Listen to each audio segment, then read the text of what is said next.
Бүт дүйнөнү таныткан карегемсиң. Мугалим, сен экинчи энекемсиң. Келечек уондардын ачкан жолун, шам чырактай өчпөй турган келечексиң. Айды карай күндү көздөй барышат, жылдыздарга кызыл желек жайышат. Ким болсо да эң биринчи билимди жөп жөнөкөй мугалимден алышат. Мугалимдин элге арнаган элеси, алгыла деп бышып турган мөмөсү, ааламдагы ак караны тааныткан мугалимдер адамзаттын энеси.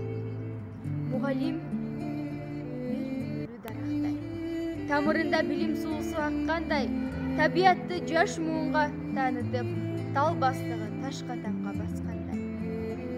Салмастарбы, урматтуу Дыйкан орто мектебибиздин сүйүктүү мугалимдерибиз. Баарыңыздардын 5 октябрь мугалимдер майрамы менен чын жүрөгүбүздөн куттуктайбыз. Сиздерге бекем ден соолук, узун өмүр, үй бүлөлүк бакыт, иштериңиздерге ийгиликтерди каалайбыз. Ар дайым бар болуңуздар. Жүзүңүздөрдөн жылмаюу кетпесин. Сиздерди урматтоо менен 2021